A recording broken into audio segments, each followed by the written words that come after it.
a smart investment or a waste of your tax money? That debate is on tonight. And what we can tell you is that our Contact 5 investigators have been probing a land deal that critics are calling no deal at all. It involves a planned waterfront development in northern Palm Beach County and the millions it could cost taxpayers, whether it gets built or not. Contact 5 investigator Dan Kraut reports on how it happened and why it could become so costly.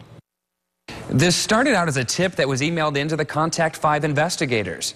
After digging into the story, we learned some county officials now have new interest in the project, and they could be taking some action as soon as tomorrow.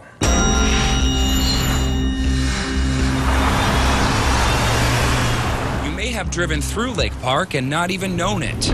It's a small town, pretty quiet, only about 8,000 people. Some say the town's marina is the best kept secret in the area. Not many people know about it, so it's not very crowded, especially on weekends. You get your boat in and out. For the past decade, they've had big plans to develop the waterfront with restaurants, attractions, but no money to do it. I think it'd be good to bring in the business. Last fall, town leaders had a rare opportunity.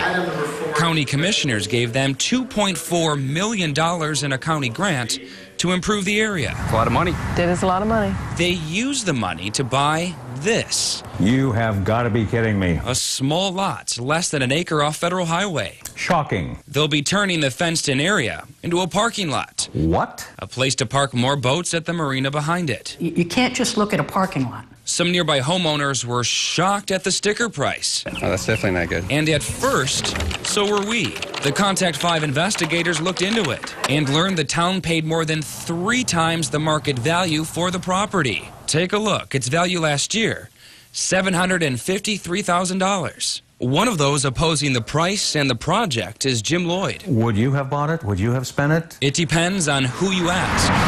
County and city commissioners say it's all about the prime location off Federal Highway. Plus, the developer said he would use some of that money to build a restaurant nearby. But the contract does not require him to do so. The owner would not talk to me on camera. Right. But told me on the phone he spent $2 million on the property when he bought it back in 2005. Where I think people they have blinders on. They're not looking at the whole package. There is a lot more to the package. When the county agreed to spend some big bucks on this piece of property, the town, in writing, promised some pretty big results. They told county leaders they would shut down this portion of Lakeshore Drive behind me and build a large promenade in its place, including a restaurant. The problem? I've yet to meet the first person that knew about it. Did we knock on people's doors and say, this is what we're going to do? Would you come and talk to us about it? No. There will be 2 public hearings on the issue once the developer has concrete plans to move forward. By then, some homeowners say it will be too late. This condo association has hired an attorney to fight the project. But to just say no, I believe is not in the best interest of the town. If the town doesn't get the project built, there are some pretty big consequences. If they do not follow through with the contract, and it spells it out very clearly that they will be repaying us the $2.5 million. Does the town have the money? No. If the project doesn't happen, the town manager says she'll have no other choice but to pass the cost of that land they bought along to taxpayers. Remember, it's $2.4 million. That's why I think it's so important, for many reasons, to follow through on this project. So whether people in this small town want the project or not, and whether it's built or not, in the end, they're paying for it. Not real happy about that.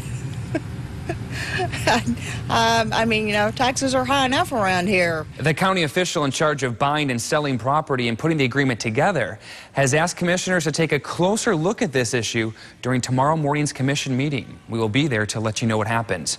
Dan Kraut, WPTV, News Channel 5.